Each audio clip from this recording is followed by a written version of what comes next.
Welcome back to Unloaded Dice. We've had a little breakaway, haven't we? A sabbatical, if you will. A sabbatical. A tactical pause. A mid-season break. It's not really a mid-season break. It's close to the end of the season. Yeah. I think the way that we see it is that the first 6 missions comprised our first season, so we're now in kind of the in-between stage. There is a second season of videos coming. Stay tuned for those. Yeah, watch this space. What we thought we would do today for you, just to provide you with some content, is a little bit of us talking about the various core missions, not just the games that we played of them, but how we view the mission itself in the times that we've played it outside of the channel as well. Unbeknownst to you, we have played games that we haven't recorded.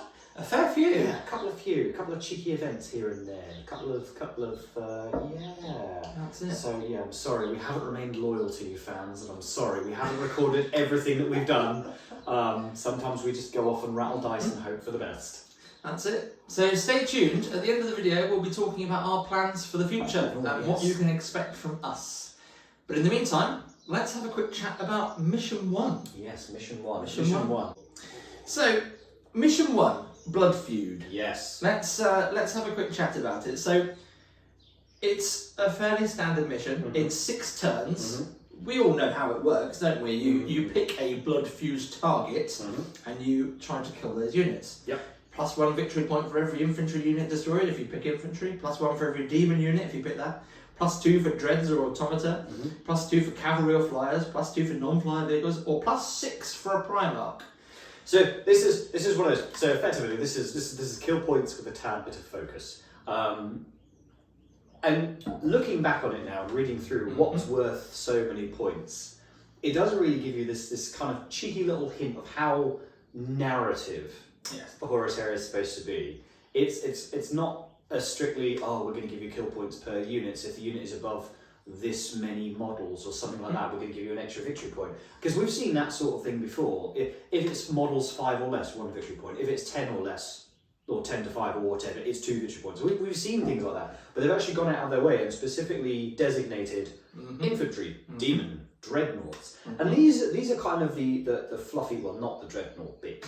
Not the dreadnought bit. These are kind of the fluffy armies that people might want to play. Like, we all know that one guy who just wants to take nothing but demons, or an entire army of corrupted word bearers, and just throw in the demon keyword for poops and ha-has. I do feel for that player, actually, if he does play Blood Feud and just gives everything corrupted and demon. That could be an issue. That might backfire on him, but do you know what? It's possible. If he grins and bears it, that might be the most entertaining game ever. For me, what really stands out is the fact that Primarchs are worth 6, and then say the Warlord is +1 but +2 if it's a Primarch. And the Primarchs always have to be your Warlord. Yep. So Primarch is 8 points. Yes. But it's a bit of an eggs and all the eggs in one basket kind of situation, isn't it? Because if you don't kill that Primarch... Yeah, you don't kill that Primarch, then you're not getting any. That's it. Yeah. But it's one of those things, I feel like as a mission, it does really work quite well as an intro game to the game, because it's not a complicated mission. Pick a type of unit, kill it. And we've all been there when we're running an intro game for someone and you want to give them a real flavour of the game. You don't want to give them a training let's exercise. Let's go and get that objective here, and we're going to go and perform this action here, and we're going to upload some data streams here with this unit. They can't shoot, but they can't do this. But it also, rather deviously, and I like this, as you point out, it's a very good intro game. Yeah. It's a very good intro mission because it avoids some of the more complicated rules. I say complicated. I want to say decorative rules. Yeah, maybe. It keeps things nice and simple and straightforward. Yeah, you don't have to worry about things like Heart of the Legion, objective scoring range. That's it. Troops. That's it. So if you've just bought 2 scoring units and you don't have anything else because you haven't painted anything else, it's not really an issue. No, you just crack on and play. And you don't have to worry about the distinction between scoring, denial, what aircraft can and cannot do. You know, these are things you don't have to worry. It's just like, here you go, kill points, but with flair, fill your boots. And I do feel like that for the more veteran players playing it, it pushes you into playing a balanced army. Because if you just bring dreadnoughts, I mean, very powerful for sure, but if you're not playing Blood Feud, every single one of them that dies is going to give away a victory point. So I think it does push people into doing something. And in fairness, there you are exactly on the nose, because if I remember correctly, you picked non-flyer vehicles, didn't you? Because I just lifted the same army I always used to run back in Heresy 1.0. and it had 4 tanks in it.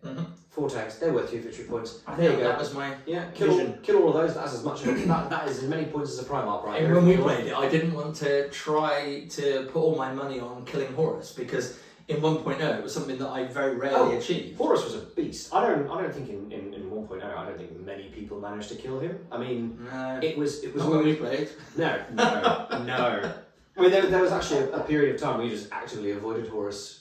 Yes. Actively avoided. Yes. Like, no, this is not happening. Done. I think Magnus blessed him in his little Scotland with his Ultramarines, and he always had Guilliman, and there was always that fun rule that the more Guilliman fought, the better his weapon skill got. Yes, that's right. That was quite fun. That was a hilarious. Similar thing now, doesn't he? I'll put a pin in that. I don't know. I'll be honest. He does something. Maybe we'll see him soon on the channel. Maybe. You never know. But yeah, as a general thing, Mission 1, blah blah blah. When we played it, it was our first ever game of 2.0. There was nothing that we had played of 2.0 before that. It was all very impromptu, very much rushed together. The armies that we used weren't really 2.0 armies at all. They were just what we had previously. Absolutely not. No, I just literally pulled out all of my models out of the cabinet and just dusted them off a little bit. Infuriated at the prospect that some of the models were missing pieces and I had no idea where they'd gone. Because Brett hates it when he loses things. I do. It becomes a quest. I have one assault marine, right? I have not. No, you will have noticed that I don't think I ever used my assault squad throughout the entire series. No, I didn't think you did. Because it has 9 perfectly fine assault marines, but the 10th one is missing both of his arms. And I don't know why it never occurred to me to just go and replace those arms. I don't know why. Just go and get new arms. Just go and replace them. It's fine. But I was absolutely appalled by the prospect of just losing those pieces, and I was absolutely determined that I never threw them away. That I must be able to find them somewhere. So yeah, never used the assault marines. But in hindsight, assault marines are amazing. They're really good. They're really great. In and this the more game. games we've played, they're absolutely fantastic. Just love them. Maybe we'll see them on the table in a future game. You never know. It's entirely possible. Games Workshop may very well do a plastic upgrade kit or a plastic kit for That would be nice. That would be nice. That would be nice. That would be amazingly nice. Once they're finished putting all the tanks out, of course. Because hybrid kits is what we want right now. Of course we want hybrid kits. Oh, let's not worry about that. Only other things of note here that I've written down is I'm pretty sure that for us anyway, this was the first time that Horus and Ferrus had a fight and Ferrus won. Yes, we did play it wrong though. We did play it wrong. We played it like damage in 40k rather than how brutal actually works. Yes, that's right, because that one actually was pointed out to us by one of our lovely loyal eagle-eyed viewers. I really feel if we do t-shirts at any point beyond these two, we should really do like an eagle-eyed viewer t-shirt, just so people could label themselves, I'm an eagle-eyed viewer. Anywho, it was we're not so eagle-eyed. It was appropriately pointed out to us that we really did get brutal wrong. And it wasn't just one invulnerable save, take 3 damage, it was, no, that's 3 separate invulnerable saves. So we mucked up the timing on that one a little bit. We did. Never mind. But in fairness... And overall, it was 9 hands victory, that one? It was? Yes. I think. Not by any dint of tactical genius, it was just the way that game went. That was the way it went. It was luck and gumption on that Absolutely. one. It was luck and gumption. Largely because, we did get a lot of rules wrong. Horus died because we got a rule wrong. The Vindicators did nothing because we got rules wrong. The Mortars did too much because we got the rules wrong. We were all over the place in that one. We tried. And don't forget there was the unit charging out of the Rhino. Oh yes, we then had to rewind. We were just like, wait, this doesn't count. This doesn't work. So we had the mysterious disappearing, reappearing Zamboni of Doom. Yeah. So, thinking about Blood Feud, the mission itself, how would you rate it out of 10 if you had to give it a score in terms of how good a mission it is to play? I would probably give it a good solid 8 out of 10. Nice. I'd give it a solid 8 out of 10, and I'll tell you why. It is a great introductory mission for people just wanting to get into the game, because that's the first thing we want to do is, how do I kill that stuff?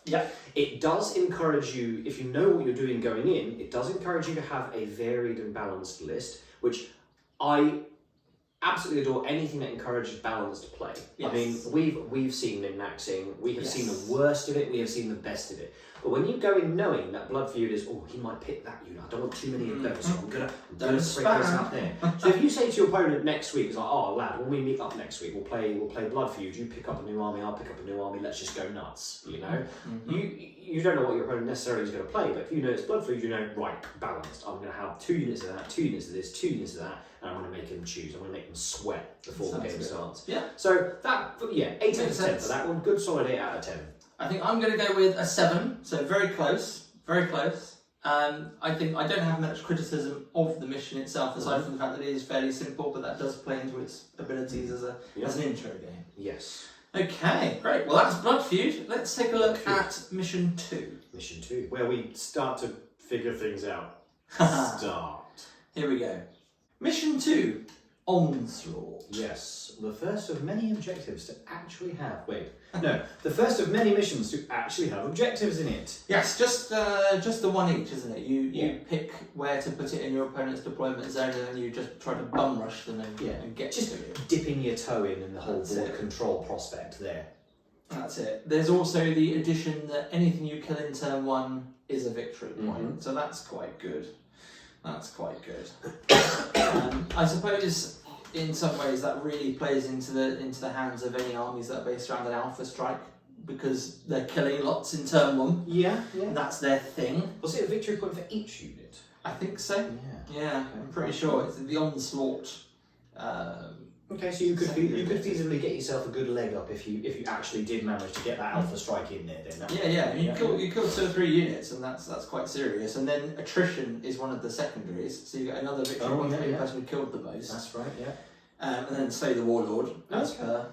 So there's the flavour in there. So you could go either way, actually. You could just avoid your opponent's deployment zone entirely and just sit back and just bombard the nonsense out of them. That's it. The other weird thing is that it uses the staged deployment, where you do troops and then blah blah blah, and you work your way, which is a bit weird. It is a bit weird. I mean, at the time we had been playing a lot of 40k, so taking that staged deployment thing was kind of we were fine with it, but we were kind of glad that we went with the format of the videos that we did, because we certainly weren't going to sit there and make you guys watch us place individual goddamn units down. No, there are other channels for that kind of thing. Yeah, if you want to watch that, go for it. They do it brilliantly. We don't do literally blow by blow on our videos, and that's just how we roll. Yeah. I mean, I'll be honest. There's only so many ways you can react to rolling dice. Yes. That's true.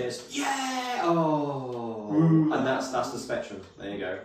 Enjoy. There you go. Just record that and play that over the top. Feel free to make a GIF out of that if you like. Just there you go. Done. GIF, whatever. So what I would say about this mission is that because it's one objective each, and you're only scoring aside from killing stuff is get that objective. Go get that. It's not easy. It's not. No. How did I describe this? It is Warhammer's closest approximation to American football. You did, didn't you? Yes, that was it. Yeah, because it is effectively get the ball, get the other side of the field, grand, and it's not easy because rather than having that spread focus where you've normally got this unit going up that flank, this unit going over that flank, you've got the aerial support transport over here, like I don't know whatever the equivalent of Storm Raven was back then, Storm Hawk, Storm Talon, no. Storm Eagle. Storm Eagle. Birds and weather. Birds and weather. I am not an ornithologist or a weather study person. I'm not a weatherman. I'm not a meteorologist or an ornithologist by trade. So Imperial planes. Anyway, because you don't have so many of those different tendrils or facets of your army going off in different directions, working different inventories, it's just literally go right down the middle, get that objective, go nuts at it, go ham or go home. Yeah, basically, yeah. It's just a mad dash for that, because your opponent knows where you're going, because it's choreographed by the objective on the board. It does make it very difficult, but they're going to throw everything in your way, and you've got to keep going. And in all honesty, I think for most armies, it's going to come down to who killed the most on turn 1. Yeah. Which kind of, it feels a little bland to me. That's just, I think that's the reality of it. It's a very simple mission. It's a very simple mission because, again, it almost feels like the missions are written in some sort of order, some sort of sequence. And I guess when they wrote the rules, they kind of expected you to progress through them naturally like we did, because with the first mission, great. Kill points, but with a twist. Love it. Easy peasy game to get onto. Yep. This one here is you can either go all out and just go nothing but kill points, go for the alpha strike, hardcore hit, right at the get-go, or you can concentrate and get your opponent's objective. Yes. So it kind of there's a risk reward kind of opportunity there where you can either play this way or that way. Yeah. There's no other middle ground, is there? You can do that, or both. Go for it. It's an interesting one. I mean, when we played it, I think we had exactly that. No one managed to hold either of the objectives. Too much going on. Everybody was good at killing each other. Too much killing. Everything died. Too much killing. But this was the first game that my Iron Warriors made it to the table. Correct. This was the first mission we actually played without Primarchs. Yes, that's right. He says 2 missions in. As if that's some sort of accolade. But it was quite nice, you know. I don't get me wrong, I love Primarchs. In the fluff, they are awesome. They're one of the things that I really enjoy reading when I read the Black Library novels. And it's great to see Primarchs on the table. But if you put a Primarch on the table in every single game, you're not getting the full spectrum of the game. No. You know, they're kind of the thing that's meant to show up a couple of times. Yes. Yeah, they're these entities of myth and legend, and when they bestride the battlefield in their ornate plight, wielding their legendary weapons crafted by artisans of great caliber, it's supposed to be an absolute spectacle of a thing. Absolutely. And it's great. And the thing is I love Primarchs. I love reading about them. I love painting them. I mean, Christ, I've got 2 lions to make this year now. You have, but that's neither here nor there. But anywho, but the thing is that they are great. But what you find with Primarchs is they tend to pull the focus of the game absolutely to whatever's going on. Whether you're reading a book or whether you're playing the game, if there's a Primarch involved, it's going to centre around them. I mean, and that's the fact of it. We've all read the Black Library books where. And don't get me wrong, some of the best chapters in those books are about the humans. I kid you not. Yeah. I still remember reading the first trilogy of the Horus Heresy books, 2017, I don't know, decades ago. A while ago. I don't know. I think I was 17 when I was reading them. I don't know. It was a while ago. I remember I got you that signed copy, didn't I? You did. I have 2 signed copies now. I have the one by Graham McNeil. No, Dan Abnett. Well, I got you. It was Dan Abnett's one. I think that's right. And I also got a copy of Flight of the Eisenstein because James Swallow just randomly walked into the store I was running one day and just started signing books. And came in he was just like, you get a book. You get. The hilarious thing was I didn't recognise him straight off the bat though. The thing is, it was me and my other colleague Chris, and he is. I loved working with Chris. He was delightful. But James Swallow came into the store one day and he just started signing books and talking to Chris. I didn't recognise who he was because if you look at the picture in the back of all the books, James Swallow has his brown hair. He's got quite dark hair. Oh. He has a ponytail, but he's got quite dark hair. So he came into the store and I didn't recognise him because his hair was a shock of grey. And, it was quite common for grey-haired ponytail chaps to come into the shop, as you'd imagine. So he comes into the shop and starts signing books. I don't register. Who's this guy? All I know is he's got a stack of books on the table. And I was who's this guy? I can do that. Well, I start signing books. I had usual retail stuff to do, so I was kind of going around stocking shelves, and Chris is off talking to what I just thought was a customer. And I kind of I can't leave well enough alone in any kind of environment where there's a conversation. And I kind of looked over and I was like, this is my favourite, this one here. And I rather coincidentally pointed to a copy of Flight of the Eisenstein, which was the first book that he wrote in the series. Amazing. And it was the very first book that ever appeared with Nathaniel Goddamn Garrow. And my the man, the myth, the legend. Yes, fantastic character, fantastic book. Don't get me wrong. If you guys want us to talk more about the books, feel free to point to the comics because I just realised I could just go off on that now. And we should be talking about the missions. Anyway. Let's get back to the missions, but do leave us a comment if you enjoy this kind of just general chit chat, because there's every chance that we might say, hey, let's do a podcast. Let's do a thing where we talk. If us talking is of interest, let us know, because at the moment we just assume that it's largely not. Yeah. Let us know. Yeah, we kind of figure that banter and games is what you guys really want, and we'll do our best to give you that. But if you guys do like the idea of us just chatting or doing podcasts. If you want to hear more about Brett's time working for Games Workshop, if you want to hear more about my time hanging out at the store that Brett worked at when Brett worked at Games Workshop, I very cleverly did not mention the store that I worked in just in just case. But I mean, all right, let's not in shy. fairness, I think a good few of our viewers know because they were your customers. They were, yes. That's actually probably a very fair point. Yes. Anyway. Mission 2, where were we? It's not an easy one. We played. I brought my Iron Warriors to the table for the first time. Of the Iron Warriors. Yes. You're loyalist Iron Warriors. You're loyalist Iron Warriors. On that occasion, yes, they were masquerading as loyalists. But my Iron Warriors army came out of the first ever doubles event at Warhammer World for Horus Heresy back in 2017. I want to say 2016. And I took 1,000 points of Iron Warriors, and you took 1,000 points of Sons of Horus, and we played as a team, and it was great fun. It was great fun. I managed to get them up to 2,000 points for a game on this channel, and that's what we did. Yes, and that's where we took the fantastic opportunity to showcase the new Kratos, because we didn't have a Kratos. Yes, that's right. That's right. Yes, I've got one painted up, and we chucked that on the table. It was great fun. Yeah, your Kratos was great. Absolutely love it. It did have some very good moments in this game, I'm not going to lie. There were some fantastic moments.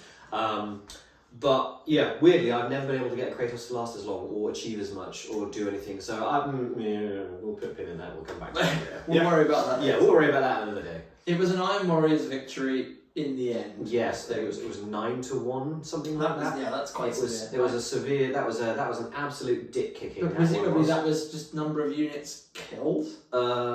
Yes. That's a lot of units killed. Well, 9 victory points. I think it was mostly units you had killed in the first turn because.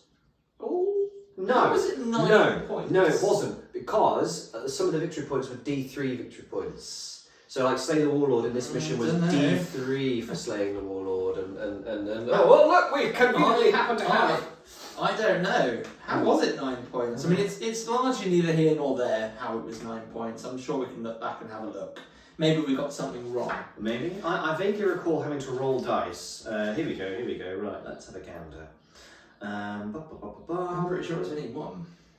And neither of us were holding the objectives. Oh, here you go. Any enemy unit destroyed in the first turn is worth 1 victory point. Very good, okay, cool. If a player has control of the onslaught objective in their opponent's deployment zone at the end of the game, that player gains 5 victory points. Okay. Are we sure I didn't hold it at the end? Maybe you did. Maybe. If you want to find out, go back and watch Mission 2, Onslaught, and you'll find out.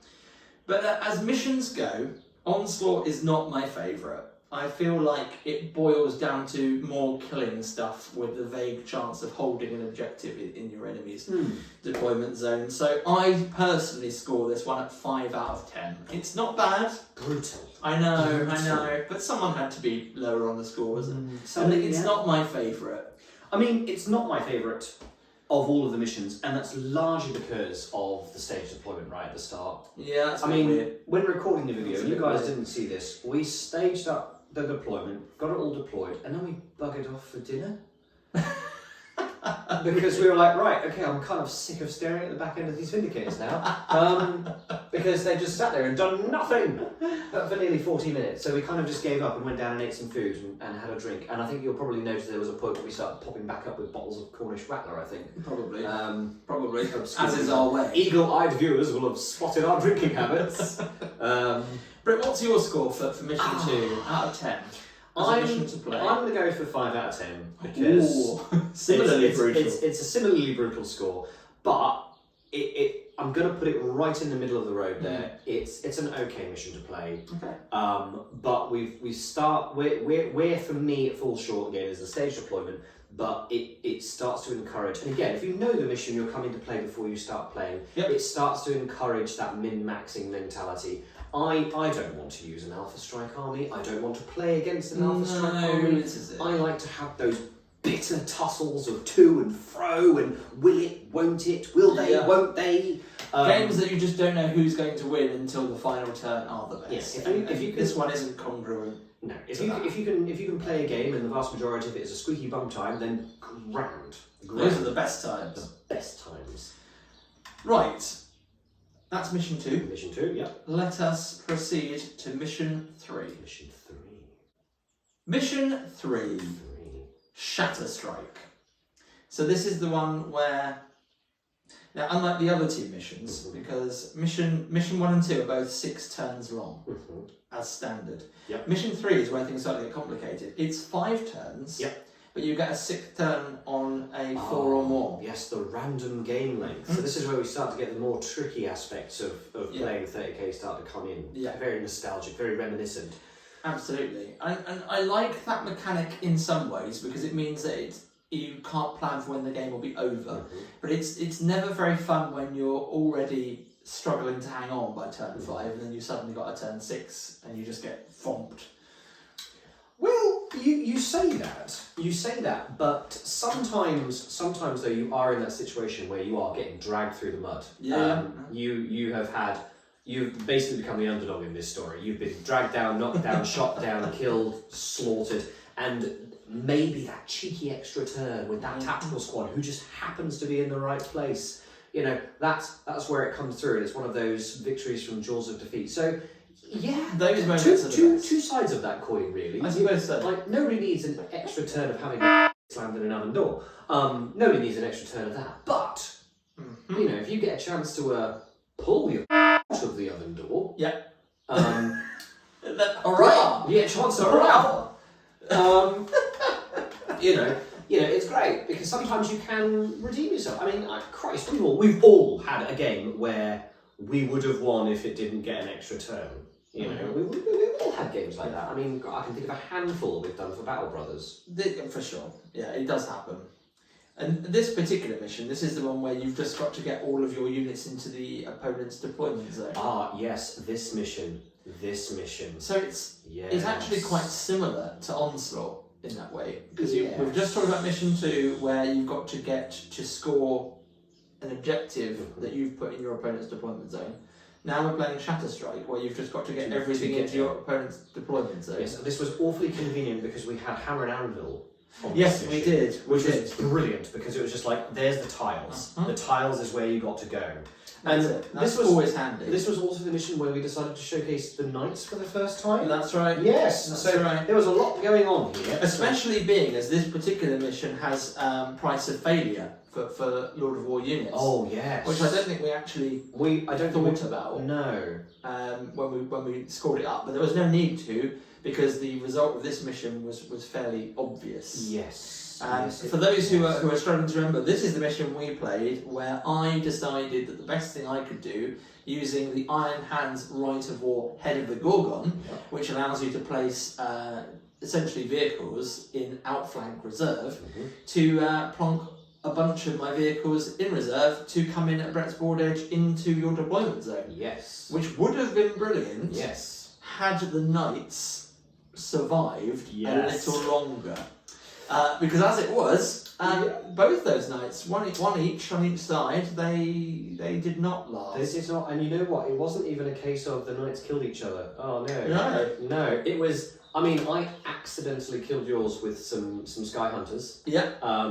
I mean, they are good. I know people want to rave and rant about how jet bikes are no good this edition. Yeah. Oh no, they're only. What's the way Brett plays? Yeah. I'm not gonna little lie. squadron, tucking them out of the way. Yeah. There's nothing to be sad about a bunch of 4 multi-melters that can move that fast and just stay out of the way and just suddenly pop up and nuke something. And let's not forget, in the last game, where you show the Kratos for the first time, let's not forget that last single Sky Hunter who basically did a Chuck Norris style backflip on his bike and kickflip into the rear armour of that Kratos. He didn't need to go for the rear armour. No, but he did. But he did, and the bugger exploded. I mean, you know, and he didn't even look at the explosion. It took him out. I mean, he died as well. He died in a gratuitous explosion. But what a trade, though. I mean, yeah. A small group of... I'll give you this 40 point little jet bike each up, 35 point... No, probably like 65 because of the multi-melter. Yeah, we'll worry about that later. For a Kratos, it's not bad. trade. And I think they're good. It does raise that kind of mixed point there because historically we loved the javelin squadrons back in the day because they weren't satisfied. They moved so quickly. You could give them because what were they? They were fast attack and heavy support, weren't they beforehand? And if they were in the fast attack choice, you could give them one heavy weapon. Oh, the jet bikes. Yeah, you could. But toughness 5, and they had a 2-up setting as well. Yeah, they were very tanky. Oh, very tanky. And now they're not solid. Now they're not. But they move faster now. I forget. Oh, they ridiculously so. I think they've got like a 16-inch move. They've got their players. Anyway, we've derailed ourselves. Yeah, sorry, we do this. Tangents. We do. We're known for it. So yes, this mission, because of the fact that it's move your whole army into your opponent's deployment zone. Yep. Generally speaking, it ends up with a big fight in the middle. Mm-hmm. And it's too similar to the previous mission. Yeah, it's very similar to the previous mission. Although the advantage is where it's getting to the deployment zone rather than grab the objective. Yeah. It's you can split your forces. Yeah. You can go off either side. You can go for this flank, that flank. Yeah. You can go straight down the middle. Maybe playing it on Hammer and Anvil made that a little less of a thing for us because we were only playing a very narrow range as opposed to a 6-foot potentially long front line with stuff trying to go up the flank. Yeah, maybe it would be better if we tried that on the but it was what it was, and we rolled it and played it as per. Yes, and this is where we learned the repercussions of sticking too much in reserves as well, didn't we? Because as we've had throughout the entire series of games, the long-running joke of Horus having a previous lunch date arranged, or not quite running out of custard creams just yet. And in this case, it was the Iron Hands that were having a picnic somewhere off screen, and they didn't come on, and the Sons of Horus claimed a mighty victory, crushing the puny Iron Hands force that was present on the battlefield. I mean, it was the Derrideo dream. Everyone surrounding and killing poor little Derrideo, and he didn't even die an honourable death. He got taken out by a hammer of wrath hit from, you guessed it, the jet bikes. The jet fighters again. I felt like it was such a cheap victory. Fiends. It was it was a shame. It was a weird one because it was the first time we played a game in the whole series that we kind of thought this was a bit of a non-game because it was done by turn 3. Turn 3 was the last turn. It was such a short. Well, it wasn't a short game. And if the reserves had come in, we did give some thought to Jimmy in the role and saying, "Oh, they came in," but that wouldn't have been honest. No. And I thought it was just interesting to highlight the fact that if you do put all your eggs in one basket with reserves, that's what can happen. Yeah, we saw it in game 1 where Horus didn't arrive until turn 4. Did not bother. So reserves can be a bit of an issue, even when you've got 6 turns to play. More on that later. Yes. So this mission, I wasn't impressed with the Knights either when we played it. They were not as tough as. No, I mean, I have a horrific amount of trauma from playing your Knights in 40k. I just no. House Porter. Good old House Porter. Yep, good old House Porter. I mean, it was. I remember when your Knights first became a thing, and Knights weren't. Because originally they were just like you can take a knight in your army because they were part of this new Lord of War prospect, and then it was like. Then suddenly you can take a whole army of them. And I kind of thought that was a bit excessive myself, I'll be honest, because it was. Apocalypse was... In 7th edition, it was oppressive. It was horrific. It was horrific. Because at the time you had Apocalypse, you didn't need an army of knights. Go play Apocalypse if you want knights. Go. Get out of my game with Space Marines. But yes, no. So when they started introducing knights into Horus Heresy, we weirdly avoided playing with them for a long time. Yeah, we didn't tend to do much with knights, despite me having a bunch. But I think that was it. You were the only one that really bothered getting them. That's it. Yeah. And I didn't want to upset the balance with it. But in this game, we had one on each side, exactly, and they didn't bring anything to the table. No. To be honest, it was a bit sad. I mean, well, mine killed a rhino. It took out a rhino. Oh yeah. Yeah, it took out a rhino, but then they were both dead by the bottom of turn 2 because it's got that really weird mechanic where if they take an explode as a result, just keep taking points off D3, the super heavies, and that goes for all super heavies. Having that explode result become a D3 damage is quite painful. That is very painful. Oh well, it is what it is. Yes. This mission. What's your score out of 10 for this mission? Well, I'm going to go with an optimistic 7 out of 10 on this one, largely because there were some shortfalls in the game that we played, and I think you hit the nail on the head where when we played it Hammer and Anvil, it really narrowed that corridor of moving units. So we couldn't really get a lot of variation. There wasn't this skirmish going on here, that skirmish going on there. It was all just go and beat up the Daredevil. Let's go kill him. Let's just go kill him. Let's go and gang up on him and curb stomp him like he's on the playground. Yeah. And that unfortunately, we did funnel it in with the wrong kind of deployment type in hindsight, now that we look back on it. So maybe that might be a better one to play with Dawn of War or the Table Quarters one. Or something like that. Something that would broaden out that area of play. Maybe we'll find out in the future. And maybe not with Knights. I scored this mission a lowly 4 out of 10. But... brutal. I know, but... thinking about it again and having had this discussion, I actually revise it and say a 6. Okay. Because I think that's it. The deployment type really plays into it. And I think that had we been playing with a longer front line, it would have made more sense tactically to be able to get stuff into your opponent's deployment zone, rather than Hammer and Anvil, where you're basically just head on within a 4-foot corridor of each other and everything's going to die. Absolutely. We just ended up with just 2 solid phalanxes. Well, I had 1 solid phalanx. You had the phalanx that never turned up. Yeah. And big mistake. Yeah. Big mistake. You had that solid. If I had another contemptor on the table, then I might have lived to turn 4 for the automatic arrival of the reserves. Another contemptor, you say? Well, at the time there were none. There was just the Daredevil in the army. Yeah, you didn't have any. They came later. They came later. But something like that to anchor your force is really important if you're going to rely on a hefty number of reserves. Yeah. Lesson learned. Yeah, lesson learned. There's a lot of learned lessons from these games, and I'll be honest, I kind of enjoy learning things. I very much enjoy learning things. I think it was a I don't. I purposely ignore all information. Sure. I have a fixed opinion going in, regardless of new information, ever. Mission 4. Mission 4. Let's take a look at Mission 4. Mission 4. Mission 4. Dominion. This was probably my favourite mission in the series, to be honest. Completely agree. But favourite mission for reasonable reasons. Yeah. There are some preposterous reasons which affect other favoured games. Well, let's talk about the mission itself. Yes. Very quickly. So it's 5 objective markers. Yep. So instantly, this is a change of pace from all 3 of the others. We've had killing, and more killing. Yep. In fairness, we also had the trying to capture the objectives. We did, but even so, it was still one objective or one deployment zone. This is the first one that really spread the focus across the board. You couldn't just go, right, I'm going to go for this corner and we'll have that. No, this is, I need to be conscious of what's going on here and there, and I need to watch as many plates. It's a better mission for it, because it means the action is across the board, which is great. And even better than that, I love the fact that you score points at the start of your turn. Yes. Because you haven't got to just get there with a scoring unit, you've got to live. Yeah, you've got to stay there. Through your opponent's entire turn. Yeah, you've got to pitch up and put up. Makes it feel earned. It's such a great thing. I think the only thing that lets this mission down, in my opinion, is D3 points for attrition. Yes. Oh, that's right. Yes. Because I mean, random victory points. I have a bit of a bugbear about random victory points, because the thing is that they don't.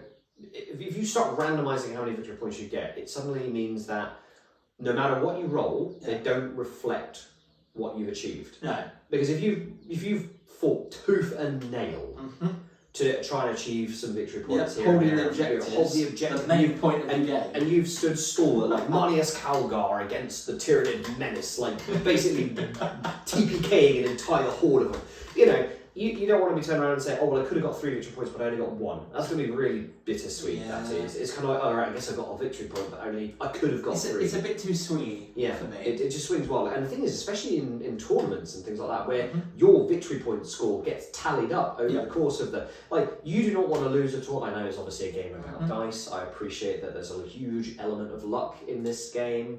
But you do not want your victory points to be lower than somebody who has performed exactly the same as you throughout an entire tournament. No, it's true. You know, it's true. It's just one of those things. Even if you beat the guy right at the very, very end, and he rolls D3, and he gets that. He gets Not that that we go cheeky. to many tournaments. Not anymore. No, but there's a reason for that. There is a reason. But yes, no, I don't like random victory points. I think the person who came up with random victory points had obviously lost too many games and decided that he wanted to create some sort of element of luck. Maybe. I mean, who knows? Who knows? It seems odd to me that you have this brilliant mission that really pushes scoring units. It's got the whole, you've got to get there, you've got to survive, and then you score really hard-earned victory points. And then to just throw in D3 for whoever killed the most, which really can swing it. Yes. But other than that, it's a good mission. It's well-rounded. I love the fact there are 5 objectives and you've got to go out there and claim them. That cheeky little odd number. Yeah. Love it. I think the only thing that lets it down for me is that big swing for secondaries. It's just a D3 points. It kind of throws things around. Yeah. But when we played it, it was a very storied mission. It was, yes. A lot went on. This is the mission where we did the Clash of Iron. So I brought my Iron Warriors, my Iron Hands down. We tossed a coin. We had no idea which army we'd be playing. No, we didn't know it at all on the day. We flipped. You saw it. You saw us. We flipped that coin. We flipped that coin on camera, and then we just went with it. And I got the Iron Hands, didn't I? You did. I got the Iron Hands. Did. And I kid you not, that was probably.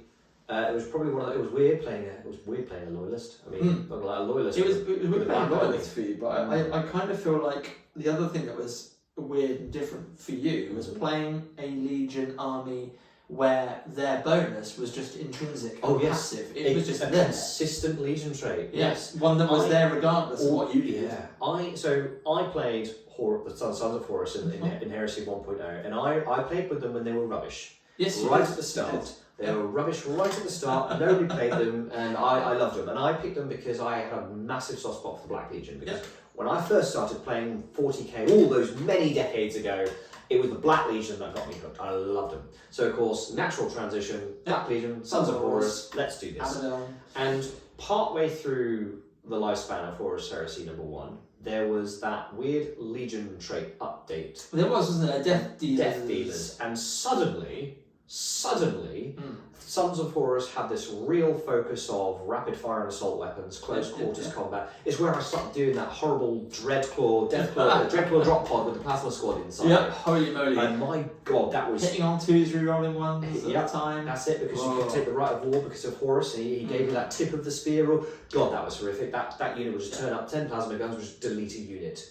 But then tables turned and things changed, and Sons of Horus in the second edition you have to really work to use that. Really do. I don't think because it's the bonus in the first round of combat. That's right. In the first round of combat, all incoming attacks are -1 strength. So it's a little bit of like a parody. It is a parody of the Iron Hands trait, where it's -1 to all shooting attacks for always. Always. And this really kind of it was a bit weird for me, because playing with a Legion with a consistent, solid trait that was active at all times, I was just like, this is amazing. I actually have a unique Legion. Whereas you don't have that circumstantial bit with the Sons of Horus, where every now and then you get something special. Otherwise, it's basically a vanilla army. It's not the punchiest Legion trait out there. It can be used to great advantage, but you have to really work with it. Yeah, and as we've previously covered, Brett's mostly been using his 1.0 miniatures. Yeah, I kind of... Largely, it's because I'm lazy and don't want to paint new ones.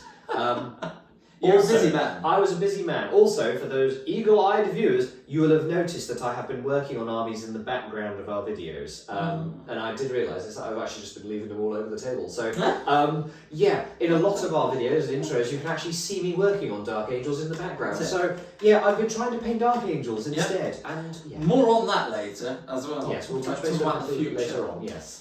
But so when we played this was a great game. I don't know whether it was just because it was a great mission, but I feel like it was a really good game. We had the Iron Warriors versus the Iron Hands, and loads of great stuff. There was a lot to take away from this game. Yeah. There was a lot to take away. So having two very well matched up legions, because obviously you had the +1 strength for the Iron Warriors when they're shooting against, and then of course you have the -1 strength. So these two legions kind of counteracted each other in a way, and we suddenly started to see, I mean, we've always had PTSD over the Leviathans. We always had. 2 Leviathans gives me nightmares. But... Less so after this battle. Because we suddenly started to see the value of Contemptors. And yes, they're only toughness 7. Yes, they're a lot cheaper. But They have a much better range of weapons. Yeah. They as we have established in this game, even a Contemptor, if he gets lucky, can take out not just one Leviathan, but that plucky little devil. He took out 2 in Assault. He was just like, I'm getting involved. And then, of course, there was also the anime swordsman style Praetor. Yes, the Praetor that John painted for my Iron Hands way back in the day, leading that force, he was stuck in close combat with that Leviathan for 2-3 turns. Whatting it with that Paragon blade. If he had lost any wound, it would have killed him. Absolutely. Because just instant death. No Eternal Warrior, that would have been it. Mm-hmm. And that was where the Robo-Dog kicked in, because he had that 3-up invulnerable yes, he save. had There's still a 3-up invulnerable save where you have to make every single one of them. That's still a tough call. I'm not gonna Absolutely. lie. It was great to watch. But I kid you not, great battle. If you haven't seen it, please do go back. Go watch Mission 4. It's our favourite, and oddly, it's our least viewed video on the channel. I think it's really weird. I think it's just because so much went according to plan. Yeah, maybe we weren't complaining about it. Maybe people really like to watch us complain and grizzle. Maybe that's what it is. Who knows? You know, maybe they want to see us flip a fucking table and complain about unbalanced rules. I don't know. This mission's another one that has 5 turns with an extra one or a 4-up. So mixing them in there, like you say, gives it that kind of, old school feel. Yes. This is my favourite mission. For sure. Yeah. I scored this one 9 out of 10. You did, and this was unfortunately largely down to the wild random dice rolls. That's the only reason that I've knocked it off a point is simply because of that the D3 for secondaries just kind of throws it out there. If it didn't have that, this would be a perfect 10 for me. I love this mission. Yeah, okay. And I still love it, even with the D3. Agreed. I think you're right. I think the random victory point element is going to be a big detractor for me. I hate random victory points. I hate them. I mean, we remember the stupid Maelstrom of War cards, and I hated those. Because. Do you know, we were chatting about this. I recently attended the Horus Heresy event. Epsilon Stravana, whatever it is, narrative event. Big shout out to Ed and the team at Warhammer World. A fantastic event, really good fun. If you ever get the opportunity to go to Warhammer World and play in one of these narrative events, particularly for Heresy, do it, because it is a great weekend. Absolutely. But where was I going with this? I was saying about... so I was complaining about Maelstrom of War, and then you... That's right. So I talked to a lot of players there, because if you remember the first event that we did, it was a Horus Heresy themed. That's right. Horus Heresy Maelstrom of War then. And we didn't like it because it was Maelstrom of War, and we don't like the way those cards play. Largely because when you score cards, you get more cards, and it snowballs. Yep. If you're stuck with cards that you couldn't achieve, then you couldn't. A lot of the time you can't progress. Not in every mission, but in some of them. And it just seemed silly to us that we were there to play Heresy and we weren't playing the Heresy missions. No, they just rocked up and we'd found out on the day of it. That's it. So, but this was a long time. It was a very long time ago. But weirdly, at the weekend, everyone was raving about those. What? Yeah. I was sat down at lunchtime with Dan of Phosphex Party and a number of others, and people were saying, no, love those. So maybe we're wrong. Maybe we did it wrong. Maybe we were doing it wrong. I just remember having that horrible deadlock of cards that we couldn't get rid of because there was one mission where you couldn't trade them out, and we just had that deadlock of cards. Cast these psychic powers, and we're like, we don't have any psychic. We don't have psychic. We can't spell that one. It's like we can't do this. It's frustrating, but one of those things. But yeah, big shout out to Ed and the team at Warhammer World. And to Dan from Phosphex Party for a great game that we played at the event. Yeah, I mean, I'm willing to accept that I'm wrong. I mean, I often am. I mean, it's a thing. It's a thing. Yeah, it's a thing. We can be wrong. I mean, yes. So, what's your score out of 10 for this mission? I'm gonna go with an 8 out of 10. 8 out of 10. I'm gonna go with an 8 out of 10 because. Part of the reason why I enjoyed this mission so much is, yes, it had this lovely widespread set of objectives all over the board. It was an odd number as well, which means one of you are always going to have more than the other. Less chance of a deadlock. The random victory points thing is going to be a massive detractor because I don't like random. Random anything. Don't like random anything. Well, I like. In fact, let's get rid of the dice entirely. Yeah, let's do everything on averages. We'll math hammer everything. No, because you not. I used to know people who used to do that. You know who you are. You know who you are. When they used to practice for tournaments by math hammering their fantasy. Was this back in 8th edition? Sounds so 7th edition Warhammer Fantasy. But what they used to do is they just used to work out the averages and base their army on performance. It was such a weird way of testing, and it was just so it was like playing. Now, I'm no mathematician. We know this. Yeah. Sometimes basic counting is beyond me. Yes. But what I will say is this. I'm reliably informed by people who are much more learned than I that the averages don't really matter, because the averages for rolling a dice only kick in when you roll it 1,000 times. So saying, oh well, the average result is 7 on 2d6 doesn't matter. You're rolling it one time. It could be anything. Yep. It could be anything. And that's when you suddenly start getting into I dare say quantum statistics. I'm not sure that's the actual thing. It's like you are still going to get a number between 2 and 12 when you roll 2d6. That's the only thing you can guarantee. You can't really do. That's not. I mean, I've had people come up to me and I say, oh well, you've got a 50-50 chance of passing this leadership test, and they will just say that's not how the statistics work. That's just not how it works. The average may well be 7 on those 2 dice, but it will only matter if you're going to roll them that many times. That's my understanding anyway. Yeah, if you're a mathematician and you think differently, please let us know in the comments. There's going to be a lot of stuff in the comments if people actually do chime in on this. I mean, that's good though. I mean, that's alright. I'll just make you. We like a bit of banter in the comments. I reply to every comment. Yes, I do like some of the good comments though. There are some absolute nuggets. You know who you are. There are some blinders. We love it. We love it. Keep the comments coming. So yes, 8 out of 10 for this mission. 8 out of 10. Random victory point element I don't like. But one thing I will say is that we were very fortunate. We had such a fantastic matchup of legions for this game. It was good. And I feel that part of the reason why I enjoyed this game is because how well matched those 2 legions were.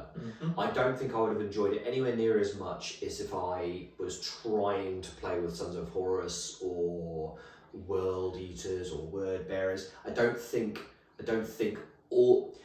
think this is a weird thing that I'm going to have to kind of like backtrack a little bit on and say that getting the right legion matchup is very important. Some matchups are better than others. Yeah, I mean more on that later. Yeah, we'll talk about that a bit later on. Yes. So yeah, some legions are better than others, and I think I'm going to go with an 8 out of 10 because I can't give the mission too much credit because it was down to the game we played. So I'm going to go 8 out of 10 for this. Fair enough.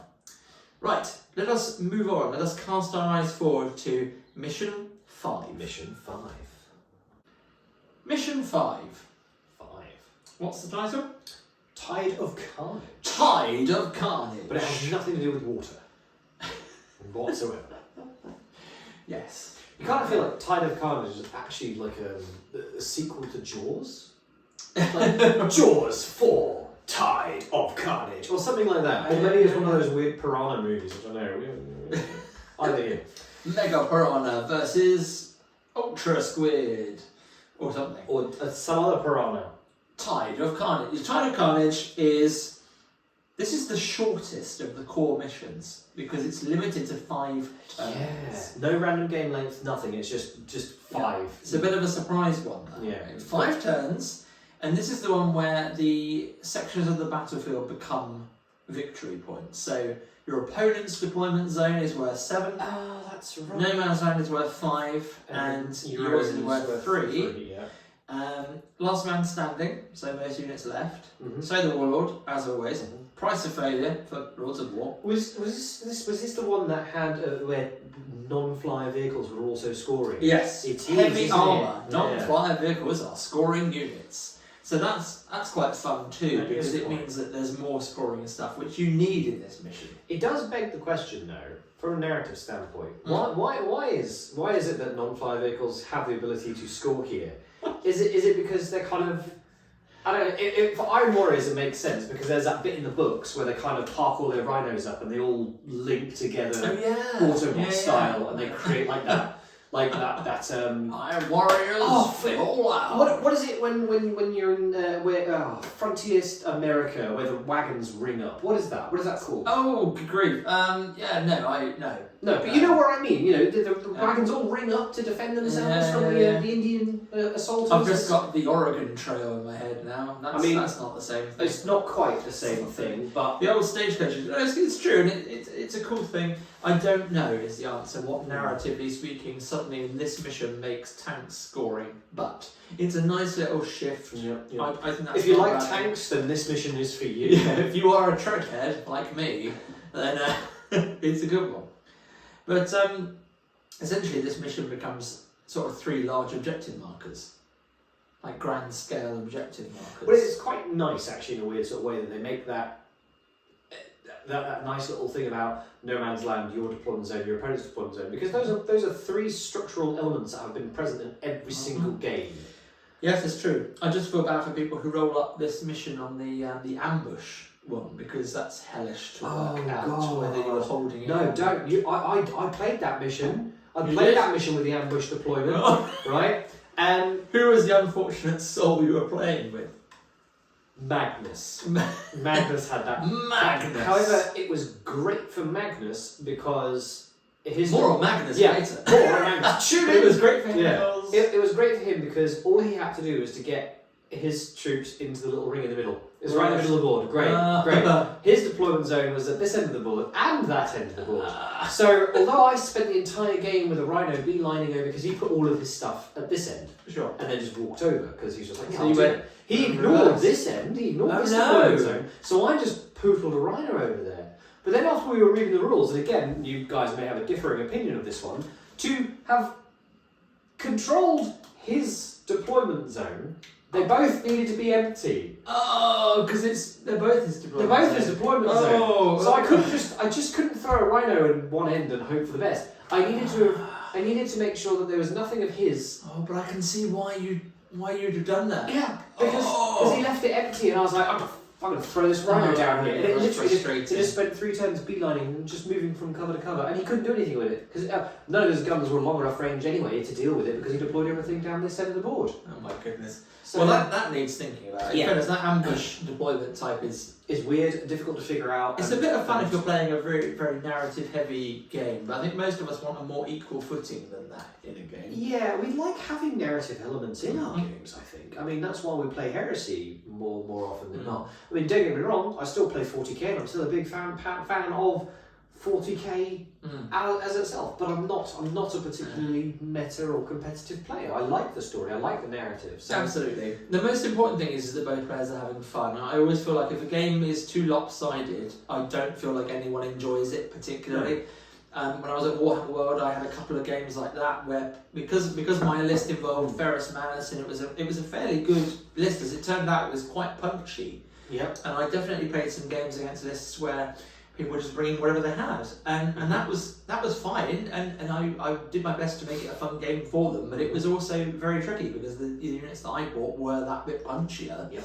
So I feel like that detracts from the enjoyment for both players. So I think you're better off playing something like we play on a similar level. Yep. Our games are usually quite well balanced. Yes. And this one was no exception when we played Mission 5. It was the only mission that we played where one of us had a Primarch and the other didn't. Because you bought Horus. Oh, yes. And I was bringing just Iron Warriors. That's right. And if I remember correctly, I didn't reserves this time. No, he came in straight away. Straight away, turn 2. He was in. Admittedly enough, this was, oh my god, how have we got the Worldbreaker Enema. How have we gotten so far into this series of chats about the missions and not mentioned Al? Ah, well, yes, that's true. How have we not done that? Was he present for this one? I don't think he was. He was in. I'm sure he was because I think I took the Master of Signal and plonked him with the. He was in Mission 2. Yep, he was in Mission 2. He was in Mission. He's in Mission 6, but I don't remember if he's in Mission 5. I'm sure he was in Mission 5. Oh, now we'll have to find out. Viewers, feel free. I'm sure. Oh my god. Anyway. I vaguely recall. I vaguely recall like the backhand of fate where I started taking the Master of Signal so I could get the re-rolls for my reserves, and then I got a 2. Oh no, I got like a 6 or something. A Horus straight off the bat, and I didn't even need the Master of Signal. I feel like that might have been Mission 6. Do you think? You definitely deep struck Horus on that one. Yeah, we and you had the option for the reroll. That was definitely the Worldbreaker. In any case, we definitely had Horus come in, and it was, as we've discussed, as we've alluded to previously, it does all become about the Primarch on the table. It was me trying to excise Horus from my gun line, which I didn't do too good a job of, to be honest with you. The only reason I won that mission is because I started pushing my stuff away from Horus, and because it was control the middle and enemy deployment zone. I think because I was just about controlling the middle of the board. Yep. That's what won the game. It felt like a safe bet, to be honest. Yeah. So it's a good mission, I think. Part of me wonders whether or not it's a better mission for smaller armies than bigger ones, because if you've got a lot of units, that's a lot of stuff contesting each area. Yeah. You know what I mean? It's a lot to kill. It is a bit of an odd one, because the thing is that it's you have to have entire sections of the board empty to get it, because basically everything's a denial unit now. And I think you're right to a degree. Smaller armies would be better at that. And the bigger the army is, because I mean, let's be honest, Horus Heresy is designed to be played in big games. I mean, anywhere between 2.5 to 3.5. Yeah, that's that golden little zone there. Imagine trying to clear off an entire section of the board when you've got 3,500 points of model to churn through. It's a lot. It's a lot. So it's a bit of a weird one where you kind of imagine this being played on like a 4x4 with less than 1,000 points. No, it's a very unusual mission. That's it. It's difficult to rate this one. Well, I've given it 8 out of 10.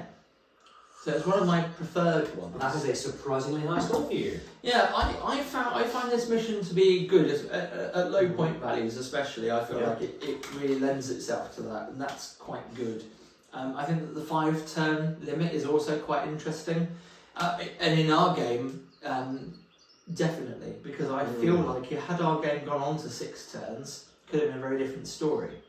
Yes. Because I only just clinched scoring No Man's Land. Just for that last bit. Yeah.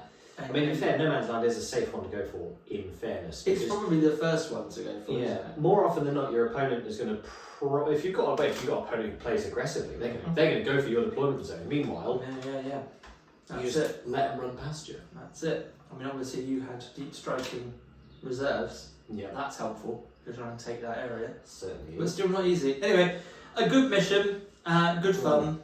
Our game was interesting. Like I say, it was one of those games that really came down to the wire, and I think that had it gone on to a 6th turn, which it doesn't, it just stops at 5, could have been a different story. Yeah. I think that's always the best kind of game. So, there we go. Let's move on. Let's head into Mission 6. Mission 6 is the War of Lies. Oh my god, the War of Lies. War of Lies. So you remember how I was complaining about random victory points earlier on? Yes. This is the mission you play when you don't really care who wins. If you want a consequence-free game of Heresy where no one's really the winner, no one's really the loser, or you really like playing Alpha Legion, War of Lies is for you. That's it. It's a funny old mission. It's not as funny as it used to be, because as we alluded to when we played it, back in the day, War of Lies used to be, well, it's the same as it is now. It has 5 objectives, but they all have a random value at the end of the game. You roll to see how much they're worth. Back in the day, it used to be, they could be worth negative points. Yeah.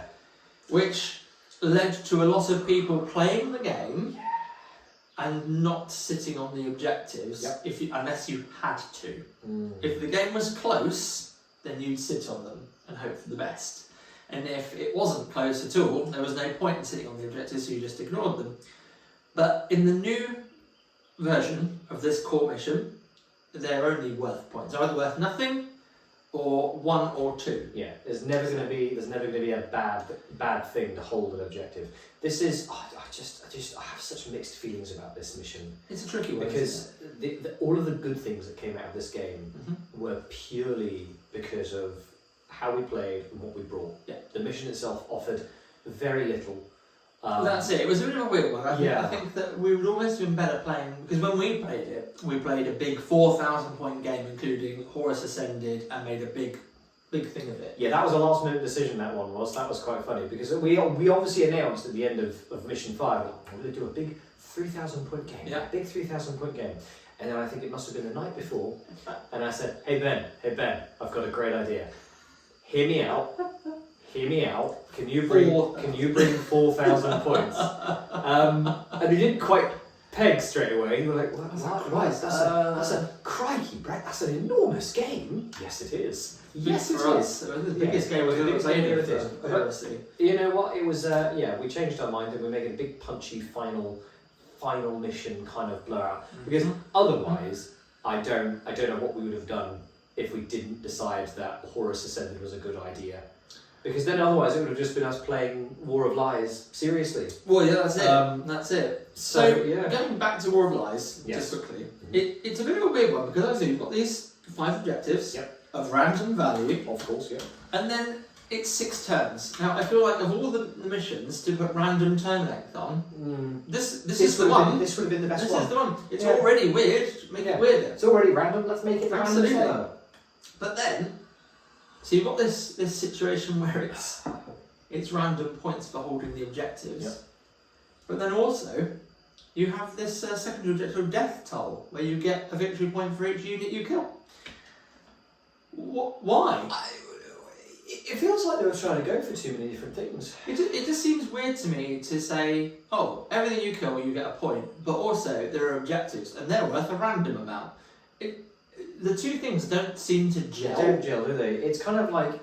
Is it about the War of Lies, or is it about about the war or the lies? Because it can't really be both. Well, it's almost like that second mission, isn't it? Whose name escapes me right now. Where it's a case of you can just win by alpha striking. There you go, crack on. Yeah, War of Lies. You can win just by killing your opponent's army as hard as you can, and not worrying about the objective. It just seems weird to me. It does. What the big vibe I'm picking up from War of Lies in general is we all remember War of Lies from Heresy 1.0. We all remember it. We all have our... Everybody remembers War of Lies. And it almost feels like they deliberately went back to make some changes to War of Lies to make it better.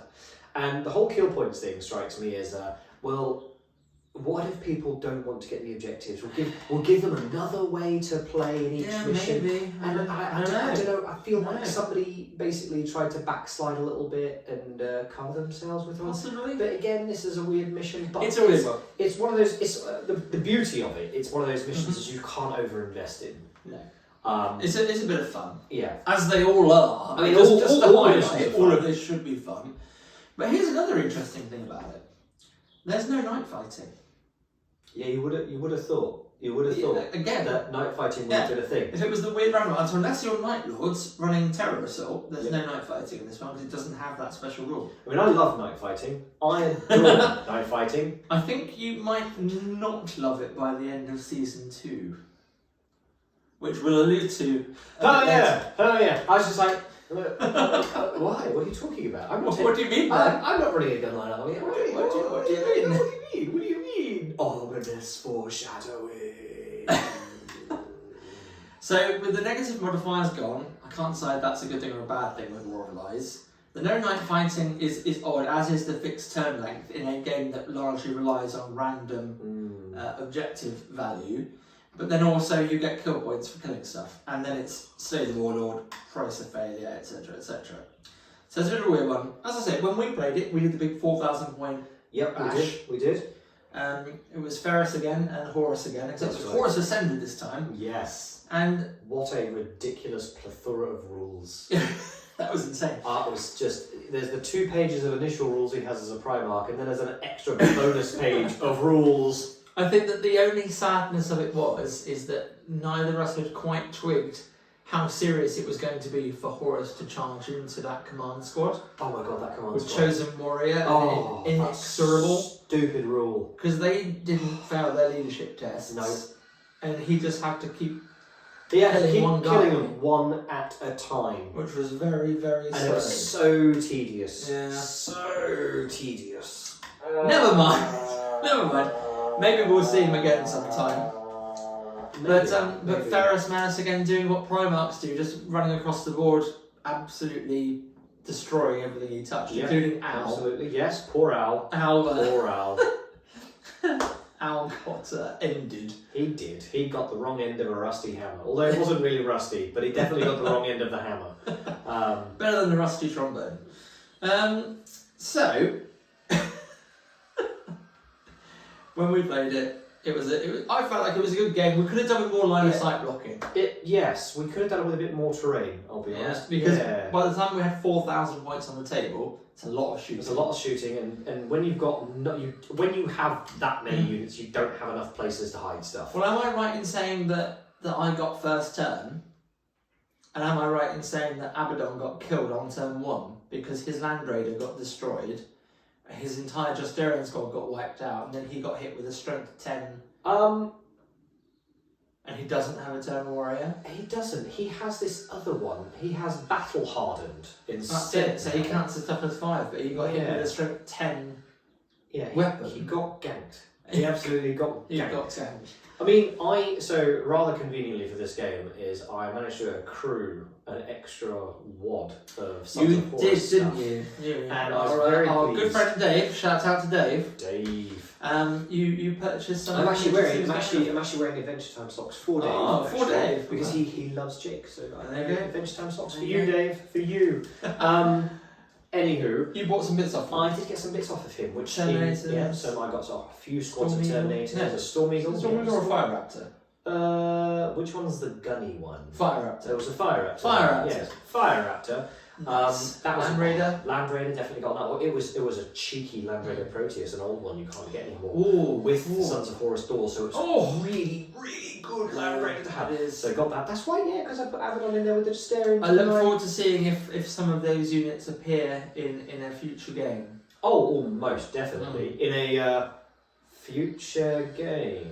We'll be talking about that in just a moment. We're talking a lot of stuff later on. Brett, what sort of score out of 10 would you give the War of Love mission? 0. Don't even bother with this mission. This, as I said, the only reason this is the only reason why you would want to play this mission is if you had a Death Star list and didn't want to lose any friends at the end of it. If you just want a bit of fun, the messing around. This War of Lies is fun for that. If you're that guy who runs the Dreadnought Rite of War, if you're that guy, this is the game that your circle of hell will be playing this game over and over and over again against nothing but word bearers cultists. There you go. That's your circle of hell. I think 0 is probably a bit harsh. I'm just gonna flat out go. I don't rate it. I just don't rate it because I've given it 6. That's 6 out of generous. 10. That's generous. Yeah, so that means it's not actually my worst. It's not your worst. No, your worst was it? I was going to give Shadow Strike a 4. Yeah. And I gave Onslaught a 5. Oh, I don't know. Suffice to say, there are a couple of missions in this rule set that I really like, and some that I really don't. Some missions are better than others, but then again, some missions, and again, we're not experts. We're not experts. No, we're going to be experts. Oh my god, we aren't games developers. We are not expert players. We are not anything. So our opinion, take it for what it's worth. Yeah. It ain't worth much. Take it with that lovely little bowl of salt we all keep by the computer for the real meal. Absolutely.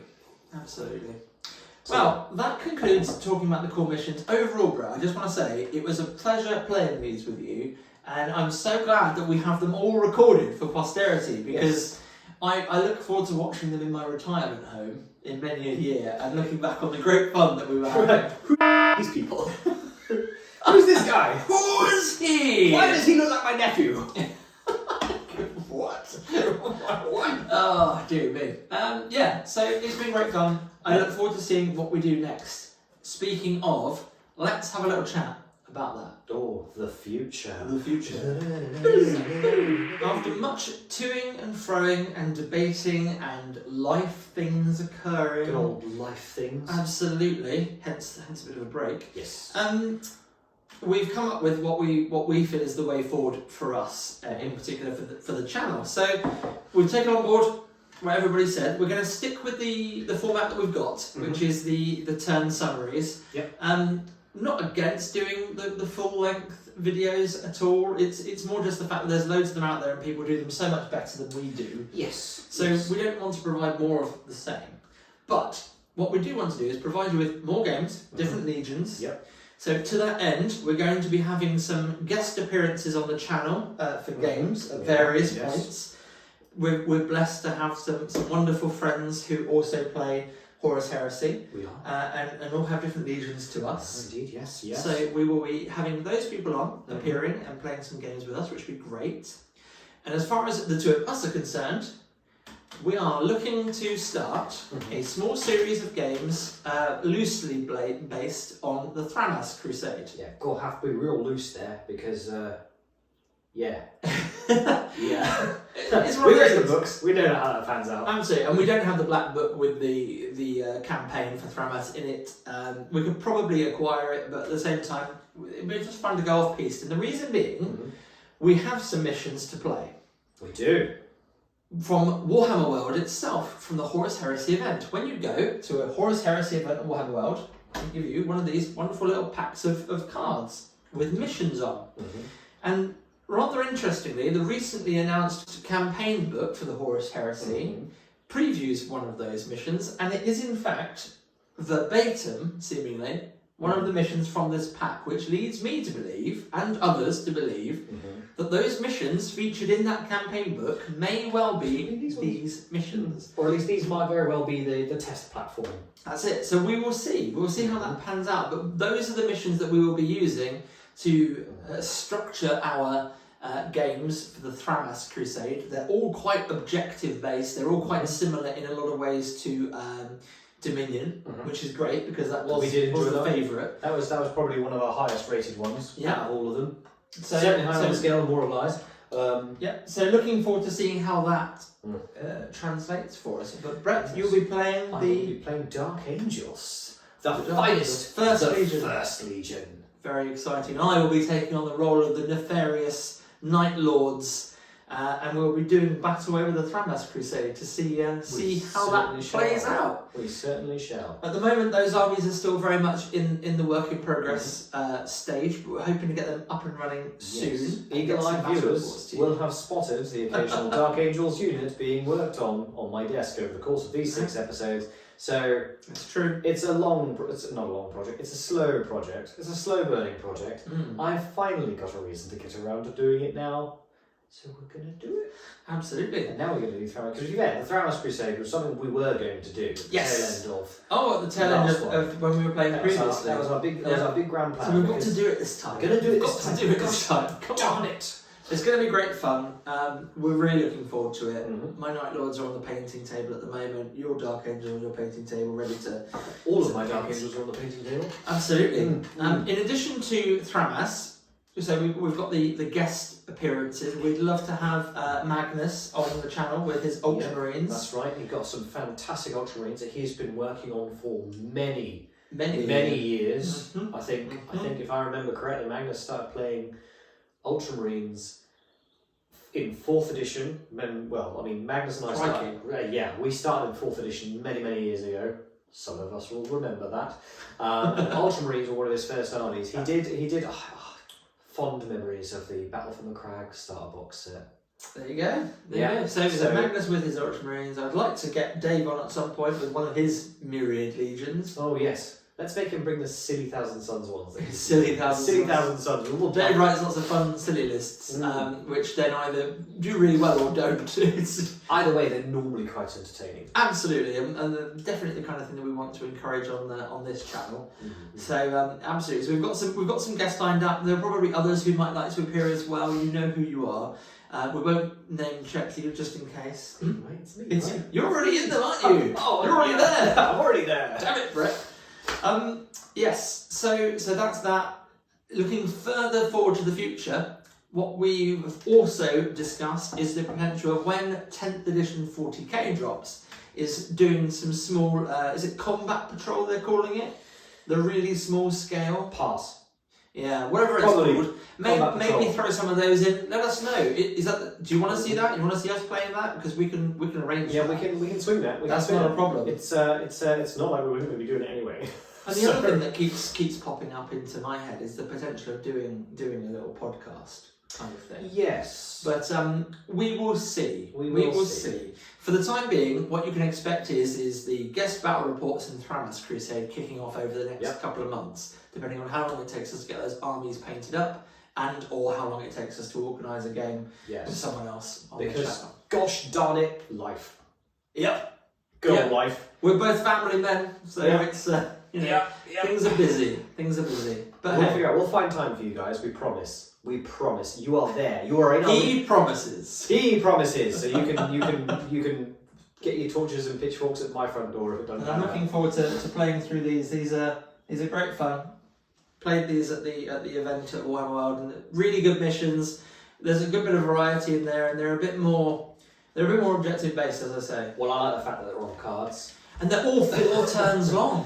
That's the thing, they're all 4 turns. Oh. So that really changes Well, things. now we've got no excuses for not getting these done. Yeah. 4 turns. They're short 4-turn games. Mm-hmm. So, yes, Thramas Crusade, Dark Angels versus Night Lords. We may Coming soon to a tablet / smartphone / laptop / desktop near to you. / other digital interface near you. I think that's about it for today. I think it's about So- it. Yeah, we discussed the Thramas Crusade. We've got those bits and bobs. We've dealt with the elephant in the room. That is 10th edition 40k, but Yeah. we don't really have to worry about that unless you guys really want us to. Let Also- us know. Yeah, please do. Give us a like, give us a subscription, see the things, click the little bell thing so that you know when we post stuff. I know that there's an awful lot of folks out there who watch our videos who haven't subscribed. The vast majority, in fact, according to YouTube statistics, the vast majority who watch our videos haven't subscribed to the channel. Yes. So click the buttons, do the thing, Yeah, because then you'll know. Because then you'll know. And in fact, those you know, all of the ones who have subscribed, you guys are going to see this video before all of those guys who haven't. That's true. Tell them, we're back. We're doing things. We're back, we're hoping to do more. We want to do more. We need to do more. This is for as much as us as it is for you guys. I'm just saying. This is a wonderful, sweet distraction from life. So until the next one, see you again.